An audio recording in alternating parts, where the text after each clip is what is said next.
it in normal time, I'd feel, you know, we had the 3-point advantage late on and they clawed it back. So, bit for both teams to ponder on, I suppose. Alan McCrabb's appeal failed last night. Is that a disappointment or are you surprised?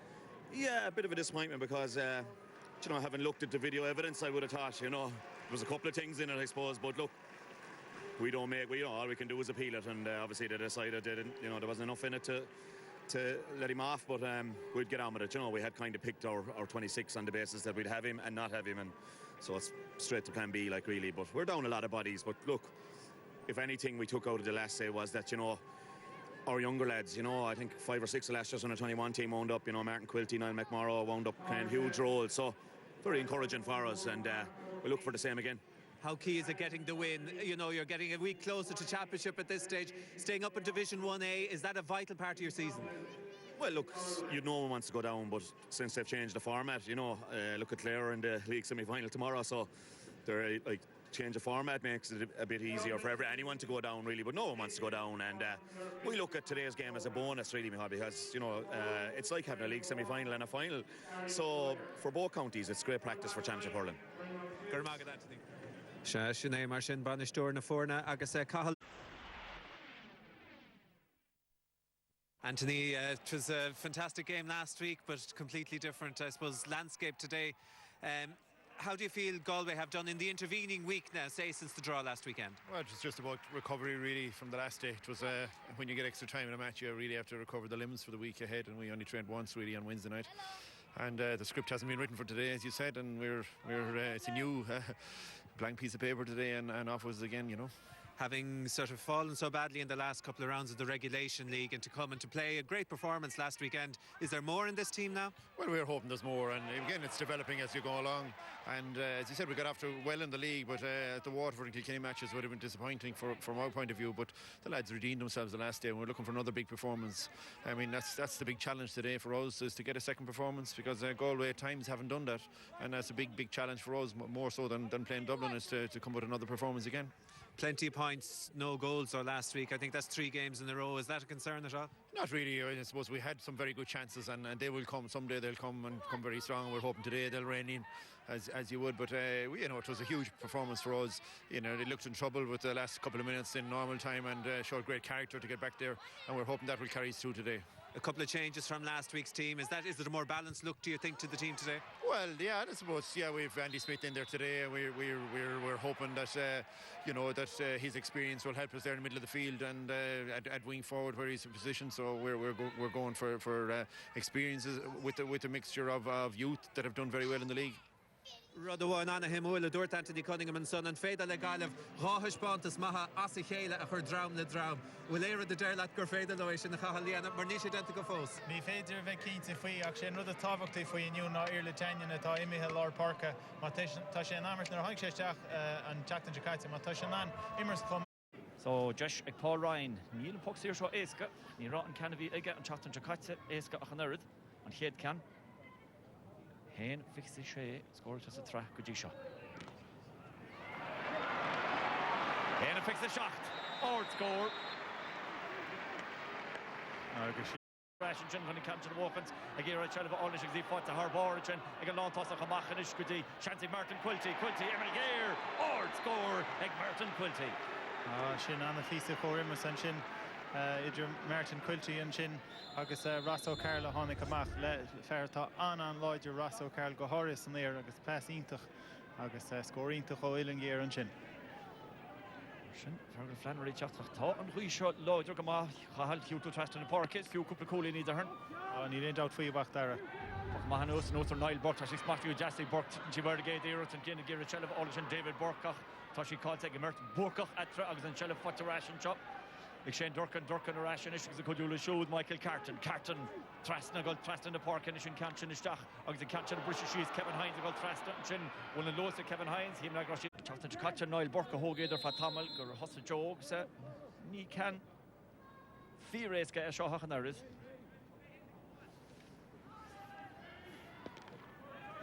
the Leheji Joe ní chashin Dakar agus an chéad score Johnny McCaffrey bulta an tortin isteach to Gownell a goal trasna and chin to Fergal Moore and Chillah Celtic Fergal Moore and a rubble to Conor McCormack agus a shell forte performance Dan Rory McCormack and agus just give it to score agus a Gero Graham come on agus he shin gent go Jackson Conor McCormack Shin Pointine an sin ag Conor McCormack an sin rinne sé go man sin Fred sé an Schlitter an sin idir Niall Donoghue agus Fergal Moore tháinig sé isteach agus óg sin pointe go man sin Kevin Hines ag teach isteach ar. Beidir go méid Dímar Fergal gur hall se seilev an sin chahal Well to go.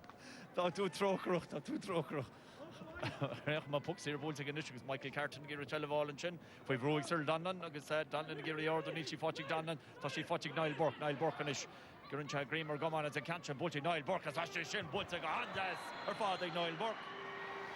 Ní héan clifa seara bhí ag an tatan se caiite bhachtach tá sé tosa go máinniu go sé cean snéir cúpla nóid ó hinan sin rinne sé an íirecht ar sin anfuinte. Jeffer Gary Maguire hicá sin agus é de gimmer station réan sin Tony Og blockholt an sin ag na Blackley Shellef an is fáte Gleam Rush hí lovely am an ísile sin ach tá just gan is ar scór agus ba cheachach sin bhfuil si hartast a níl. That's all in Ishel Kavadanish, the Martin Quilty will chance Quilty and Dara Colleen, will she cast a shock at Dawn, she cast a shock, the fear rolling a Quilty, it was Bue or Lorna Parker. Sin pointe an céad pointe for Martin Quilty bhí se go maith bhí an cean sin níos fearr an pass for sé an sin bhaid Joey Boland an sin an cóimmerst agus an cóhiiscint an sin bhí sé ionintach ar fad agus tháinig mar tócha tionchar an gaí an sin bhachtara bhí sé Lár Park agus go héasca thar trasna. Nish, Shalafotic Niall Burke, the Roy Burke and Tasha Thorfinn score in, Tashin Butch or the Niall Burke, Tashi Butch are a trust on August, Sauce Session, Banistir and Galliva. Ní léon doubt faoi sin an blachar rinne Damien Hayes an rís tháinig mar a thug cúplam nóméad a hin an sin bhachtara sin rud a rinne an scór sin Damien Hayes an sin Iachomid an Iamart an sin ach Niall Burke an sin íonacha rud amháin ar aontain agus pointe 10 fáite aige. Ordo sé chuid féin bhain ar chuine Donna se caiite chéad clifa riomh le sin tar na Galliva. Tu amach sin bótige ach an seile fátig Joey Boland a bulisteach. Nish ag Shane Durcan in pass Gava cho Coimer Tassi Blackley and ish will Quilty on and trio Colin and show Pop Quilty Gimmer Tarbar. Well, Kate Mark on Quilty. Sinead go dtíreach ar le taineann atá ar agus tá sé haram airú a dhéanaan is ag ráranóirí na Galliva Martin Quilty tá sirs in na park ag an sin an fest an sin bhaid Shane Durcan an sin agus Críoch deastig a Quilty ach bhí sé leis féin. Leave agus Leave an Vertlan tosach mar Hurling se. Is Joe Canning a hógan cean sin. Agus Sinead Paul. Joe Harrod. Jessica Paul Ryan agus tá se chamagan a scrí síos. Corú Paul Ryan can't a Harrod tres dan mar gun mud malach dam an terni rumud malach ná Will she order again to the Neil, Niall Burke, the Lord, Chin, Fat, Eg Damien Hayes, Ilan Gary Damien, Shin Bultic Damien, which is Shin Bulta, oh, Mullen Sheep, Chinchi Hurricane on score, Damien Hayes, Marvin Ilan Feargear. Well, Ruther on this phase of Rory Damien, Tuggan Shake Kane, Fan Gate, Toshek, Ober, and Zine, you shouldn't head is toch a chance a Toig, a Viega new, August Ilan Anna Gear, Creek and Shagama. Pokemon Bulta, good. Clishta and Chinigari Maguire. Well, she'd galore pucking a 0 and Charlton Jakarta Neil Maids. Kane took a one Tom Shaw, Aino on Paul Ryan, Jesh Bishop Ross, Austin's for her trust on. Just in the Tanya, near Tanya Dorfin score, but the dancing Tanya, Reece Jelly, Damien Hayes, run the number. Damien Hayes, a Gobber Godin and Shin, Agus Kegul, Damien Piokin, Shinish Tistacunia, Ni and Shin, Tasha Gimmer to Wachtar, Tasha Gimmer to Amach, and Whistle Lean and Shin. So, Augusta will. Cantic Paul Ryan in ish 3 score 40 Paul Ryan good shot August Jessica Ganish on Gahro can I can one move and have to try to made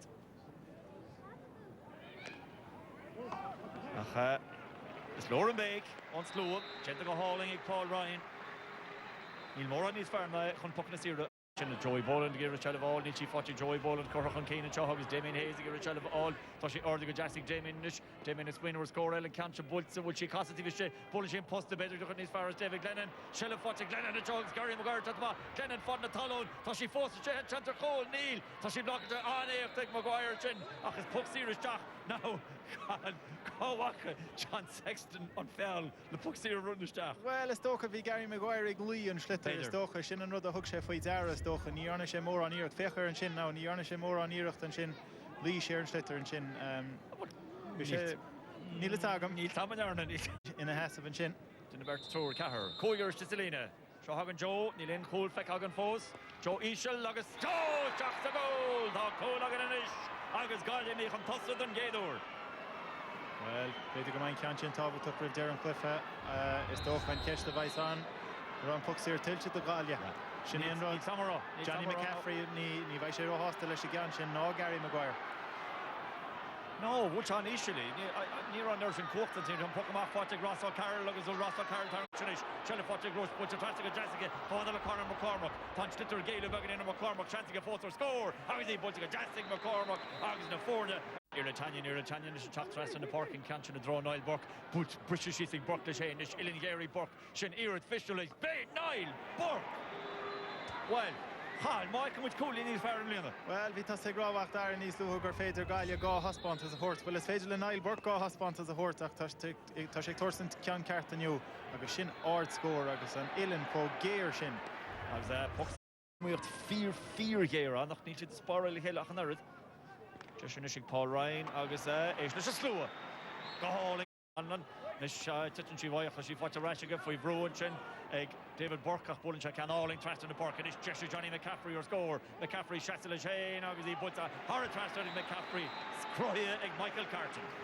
Croy go Michael Carton we say we Brew Damanton chin McCaffrey and chin o Cyril Donlan nach rinne go man pass a hort go McCaffrey agus gato ra tá bailja clia tá si den ochtor lá park.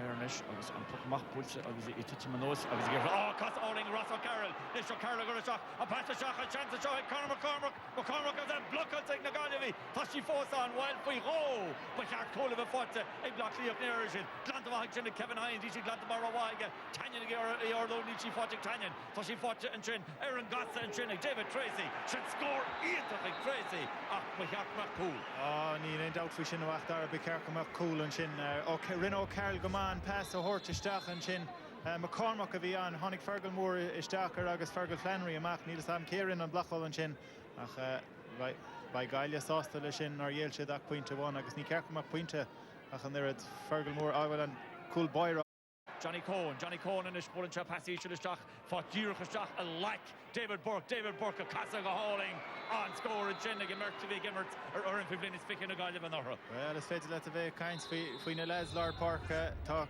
Kera point er fad fight lads block clear fechanish David Burke agus Irle Tanyan point on dinner fight taco and Chin Mark Rossa Carly Codulish Ken Canton Ross agus Damien Hayes is pass hauling o Damien Copadle David Burke toss passing David Burke push a score nominal hin Tasha Costach Ilini Farrow Rodo hin chancy David Burke is Shinbull to Aaron Trust on David Burke on goal score fights David Burke agus mar dúirtu an sin bogisteach an sin David Burke who Damien Hayes amach mar go rinne sé an stoch an ruher sin dan séiste Damien Hayes chur an so an trio oor tashit Coherman shot Rocky Voran Pokemon or Liam Rush agus and Cancer Nietzsche Fotting Liam Rush Fotting is Rush again to go region Tasha Tarning is here Tony O'Grady and agus well John Sexton Skylish Nimmert Peter Ducker Gunson far as fourth Fotting Paul Ryan a ball Eric Turts agus Camera I'm talking about clean shot got Horan Sky score fragrant shade Belnach or the points Sinné go dírach agus tá si den anna de all go shimply agus go dírach an sin agus stoch an difriocht is mú tá si den an scorna all on Immert is stoch níos mú ná an deirseach na Siúcaite Mach Bulchin agus David Burke Corlehill Love nach cool Sheeran Martin Quilty Raglona Rashkidi David Burkenish will Chanty Burke trio score Bulchan Cantor Traste Joe Garrett all a chin well be Joe Capac down Fowler kept the Hingham made a groch Machi fortunately David Glennon Acosta Glennon a bull August ton scoring a chacht good top agus good three in a chalk high clé an pen of a chatáin a wacht ara agus beaganí oscailte stoch ach leis is in right tá broig til le teachtasteach freisin like an bulio hug Peter Kelly go Joe Canning and Chin. And Campson was David Collins well Moby Joe Canning Capagraph pucks here Tilchiga Chin Buri agus fedil shulig look length of Laclia as Joe Bulla Laura Trasnon Stan Fragrip agus Jessica Woola agus Kincha Tashi Sock Fada agus Haran Sputado Mara Tershit Well, tá ein áras an tá Joe Rash wachtara céin sorts puck séire sin Bhí sé 10 leat tríomh hir chun na lína 65 féin Mach Bolt Gary Maguire agus Jeffer Gary Lehanchan and Cancha Bolt Ryan Niall Donoghue Gira Chel of Olichan Tashi Footing Niall Donoghue Robalta Goholing and Johnny McCaffrey Nimmertic McCaffrey Bolt Trastic Joseph and Jeshinish Agus Shin Bolt Hara Trastoni Paul Ryan will Shin score alling her father Paul Ryan Hodespen O'Kane can Niall Brooks again Acharu Arish nor Marvima de Gross Kedla Vachtara Botunella or Hula and the guy live Niall Donoghue Shin V Shanse Rana Nurglanshe Honik McCaffrey Stach pass simply go Joe Fatig Joe thought through Timpler Joe Gurrin Chagrimer come on no Neil Radar Joe Tasha Tarrant fought the tall on the chin after her Robertson fought to Ration Jonathan Glynn is some pass love Amach Honig David Burke Tachella Fought Burke Shanty Burke score he put David Burke Harrit Trasnon Croia Iganog Jonathan Glynn Nega Zero on Mays Brew Toy tossing the guy of a corner Hula have Lockleah Visha Ans Sunta Suchan Shin Wachtar and Brew Hersha there Jonathan Glynn Rinishe on Wahan Shin and pass a Hork with David Burke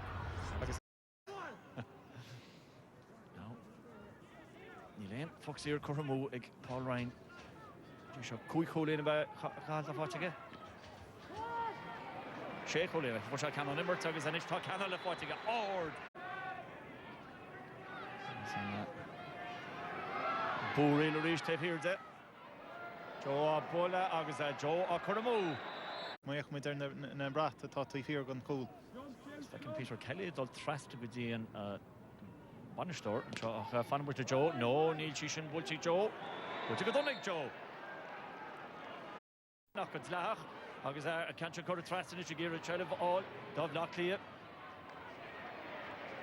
Rob Alling, Genta, Rishelig, Damien Hayes, Shane Durkin, David, Bullet, Sir London, Sir Ligiri, Ordor Gadir, Nietzsche Fotcha, Gadir, Sir La Bullet, Alling, on scoring, Sir London, reached Damien Hayes. Agus Decker, Credon Corbian, Kate scoring, Sir Donlan, because if you have Fekola, Kodisha, the Glypha, Acharish, and Credon to 5 goal, good Damien Hayes and Shin, on fast and Shin, Agus on score, Owen Gear. There's na puchan na Sira Shaw at Brunter or Lockleah. Shocking Fortic Paul Ryan. Well, Shear, Father Johnny Cohn, down to Johnny Cohn, Colleen and Chata Chakate, Johnny Branders, Brook Canmore, Ord, Pulty Johnny Cohn, and there is score for Johnny in the Muckshachtana. Shin Ord score and Shin. Okay, Crohe Gamah and Shin. Get Davy Glennon or a Honig Shemach, Rinishen Rudkart, Kunishen, Schlitter, Nira Chance, get Tortfine score. Hookshake Johnny Cohn, Agus on score. Niall Donoghue and Shella Fotchig, Niall Donoghue, they got to Trassel Park, throw Joe, Neil Lane scored Fotchig Joe, and Emmert Foes, Joe, and Cancha Bolenche. Shin Corrini, Gartig Joe. Shin on score, Joe Canning, Honig Shemach, Peter Kelly, Nietzsche Lechoma, Savisha, and Dershachna Shokata. That's boss on an issue. Sposs Crohe and Shinega Galia, Agus Damien Hayes over on Lord Parker. Upper Huiger Ianiga. Cancha Butch, Irritanian, British, British, Girla, Nichanan, and Campton Ficus, Tarring and Chafad Talon, a draw Sir Don and Gira, Corp, right, Fad Talon again, Shella Fotchig, Damien Hazerish, Damien Nish, and Brando Staff, Ferkins Ken Road, like a Costin Shear, and Paslova Shear, Father Johnny Cohn, a bullish Shock Echin, Achan Canchan, Later, Gamahi, Joey Boland, the Gira. Fergal Moore, Genta Hurling and Amaka J. Niall Donoghue, Bossy Donoghue, Oscar the goalie Niall, Jenna Cheshin Gentiga, as Bullish Cancer needs Tom Corrish again, Passion Ola, while Damien Hayes, Hoshamaka Jen Marvach, Usain Bolt, Tashi Fotching Damien, Dean Runner on Lewis Agahilla, Pass all in Trassa, Father Joe Brano, Joe Ball, oh! Lagas Aberger, Colia. And Co-Hishkins agus and Co-Immertiger, Damien Hayes agus Joe Canning and Shin, Don Joe and we Peter Kelly a Kappa Gamukshanan, Chachter and Schlitter, Nero for Damien Hayes and Schlitter, Faker and Pass and Shin, Trasna, Real Shed and Hole, agus in Carter Fad Ega, vi Misha Kappa Gamuk, Puinte Jazz, Simply Ega, Faker and Pass a hug go. Well, Visha Rotze, Agam Hain, come to the Rogran, Lewis coaching Damien Hayes, better not will force. And it's kind of so good Torsha Chachter. Paul Ryan in the box here, Paul Ryan or a trustee, August Kevin the Fanathrine Hena, Bleach Hogan, Shin Keshtala, Fragrant and Shaw, Fant Mud, August Derna Himmerta, Arthur Shane Obadiah, numbers, and Jonathan Glynn here, Blackley, her 5 road, Chin Augustation, Gentic, Jonathan Glynn, August Han Chella, Fotcha Rashiga, Ellen Fear, Jonathan Glynn and his August and Cancha Butcher, Jonathan Glynn. Oh, it's good Chatter, goal! David Lennon, August, goal! Fonte, David Lennon! Jonathan Glynn on over in Shinnig Glynn. An obair an sin bhí Johnny McCaffrey a cappa go rá an líros glanta amach ag in nírá bhí sé tíobh hir go mar go nearna sé blacáil an chéad bhotú na tháinig mise riamh Gary Maguire á dhéanamh bhí carcamach sé glanta amach ag an ar tháinig sé síos an sin Niall Corker an sin agus rinne Glennon go maith échríocht nó ach féchar Niall Corker an bhí lábh timpeall ar Puck Éiricha bhí an mar a cool is dócha. The lábháin critte se agus mar a bíon clíchló dochreid ar fad an seo ba an lá le gail an seo Tony Ogan a bháistar an sin as bhí glanta amach Tony Ogan is agus má jetach nach mai annach tá spántas is seo leid a gail bh sugad ar bhla agus solas lé idir na fórne go trá seo. Gansin bulte ag Joe agus í bulte har a trasnán. Merola and past love trust Pedro and head bottom to Jenny Hayes and Chelafati Danny Sutcliffe Neil Don to Sutcliffe Feck Aganio Sutcliffe Roberts Hurricane and Jenny Sir London Rasmussen Joe chuck threat in the park and Shaw and Canchin throw David Burke Quillen David Burke Harris Paul Shooter Gary Chelaf Origin Titchin Shooter as he fought David Burke and Burke pass all in trust Ishel can't trust to Niall Burke by Cackmark scoring Niall Burke August Thaw scoring Niall Burke San Carú ceann an Emirates an sin agus Gaile Goscail sús níos marall an dara cool atá fáite acu agus pas jazz ó Joe Canning an sin isteach go Burke a rinne sin rud ceart pas siimplí go Burke agus an críoch. Of camera bhreimiis leis an aglah rinne Anthony Daly ré méidir nach buisicrí bheith an the Daly damach blachlíú chu síos go rin hain bí.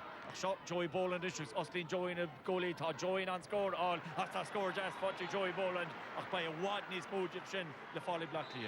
Tá coolig testáil ó blachlí le teachta resta glyfan seo ach sin score just an sin ag a Joey Boland ach mar a dúirt mé níos luí an sin tá nimmar tá scoilte ach dar what's Chinny Joey Boland as sin butch go just Conor McCormack and McCormack can give a fed look cool across can order draw rush give respect to Kevin Hines Chattermack Reece Fannery Chattermack Machton Lena ach Chelafos on rushing area all tagging David Collins a shot and Collins Jenagama or Dara ear to Gary Ord the touch Collins Roberts Hain Roberts a Gary Ched of all in issue she's a Cornell Kay up the mach as in Liberton Nuggets Tom Jachan Dara Plunkett and Farah Damsha and Dara Cooling Dernach and Jakatse Seo Paul Ryan is a book Cheska Cooey, kept Paul Ryan Choniani Chor Hard Traston.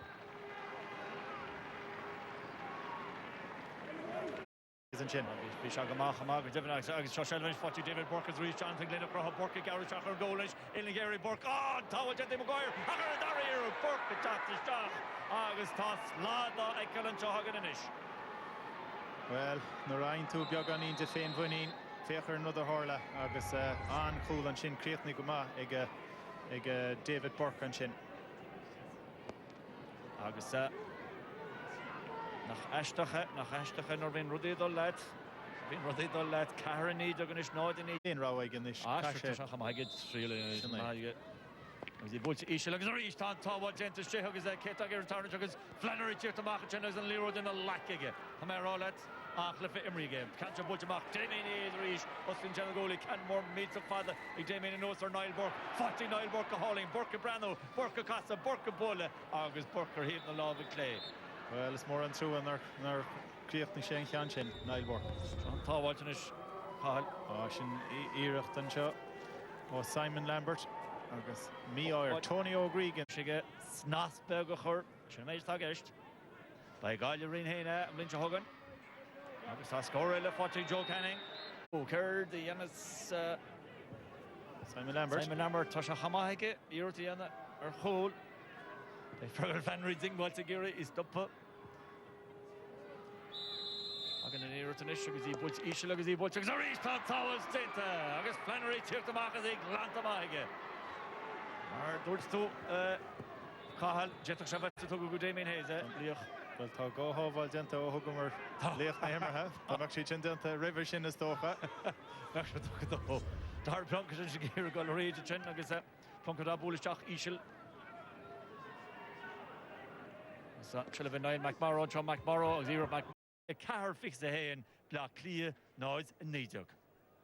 Agus Bannister na fórna Anthony Cunningham and Hurling. Anthony, congratulations. A terrific display, and I'm sure you're delighted your Division 1A status maintained for next year. There's a bit of pressure on there, but I mean, it's a very, very difficult league. I mean, you know, we you know, to 1 minute to be within a puck of a ball of being in a semi-final and then to be in relegation. And look, they're a young team, but a lot of guys, you know, stood up to there in the second half. Dublin are a very, very established team. They were missing a few there today, but you know, we'd be maybe hoping we'd meet them in a Leinster final later on in the year. But I'm sure there'll be a lot of teams between us and them again. Exactly. It's not the game that's going to decide the season for you, but nonetheless, what did you take out of this game in particular that satisfied you? Some great individual displays, and it'll give guys great confidence for the championship training, which starts in next week or the week after the club championship next weekend. And then it's you know, we're playing probably here if we get over Antrim or Westmeath in the bank holiday weekend in June. We're here in about 2 months' time, and that's our big aim is you know, the championship, and the Leinster championship is our biggest aim, and it's going to give everybody great confidence.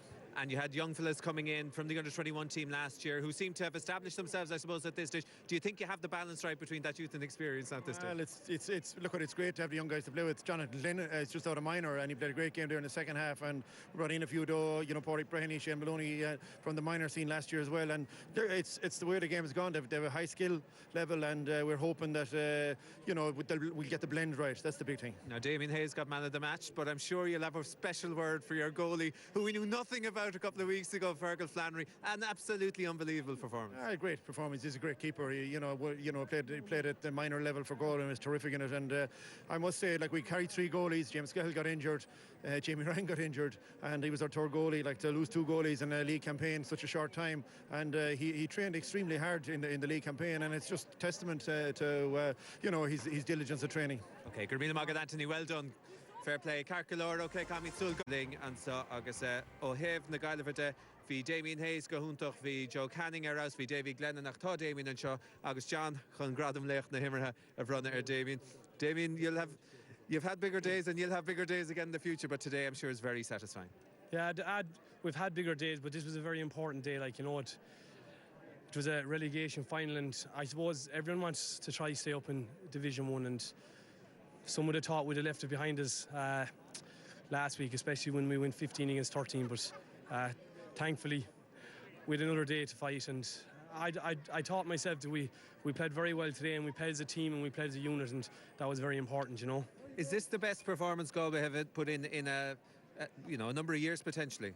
Yeah, well, I suppose now is the time to be putting in the performances when the ground is getting hard, and you know, the weather is getting nice as well, and the ball is getting faster. And today was an excellent performance, and I thought there was great communication around the field, and there's great leadership around the field, and you know, lads stood up to the plate, so they did. And once again, you know, we have a panel of 30 players, and it's credit to the panel, you know, but everyone, you know, gave it everything, you know, knuckled down for the last 2 weeks and put in the effort, and thankfully we won this. This is a massive game, like, you know, and you know, the last game and extra time in today's game, like, that's better than a month's training, and I don't care what anyone says, you know, I'd prefer to be playing them 2 games and slogging us away at training for 3 weeks. So you know, it was a great result for us. You've a decade of hurling done with the Galway seniors at this stage, but you must be driven daft by your inability to be able to put together a few performances just like this. When you think of the league that Galway have had, a good start, a terrible finish, and look at the way that you've managed to dig yourselves out of relegation trouble, how do you manage to stitch these wins one after one and get a consistent run going? Yeah, well, we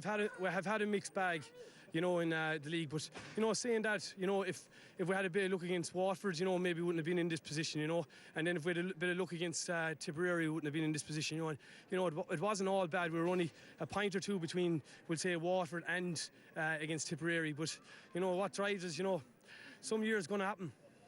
That's my opinion, and I want to be a part of it, and when it happens, please God, it'll be soon, but it's going to happen sometime, and you never know. Okay, I have to ask you, could it be this summer then? It could be stranger years, you know, so it's going to happen sometime. All right, okay. Go read the Magatavin, okay? Mahu, Agus, Shin, Lech, the Himmerhand, Southern Isle of, okay, well, I suppose, Nora Hagen, Sheikh, Fish, I mean, Tasha Hurling, Shin, the Clush.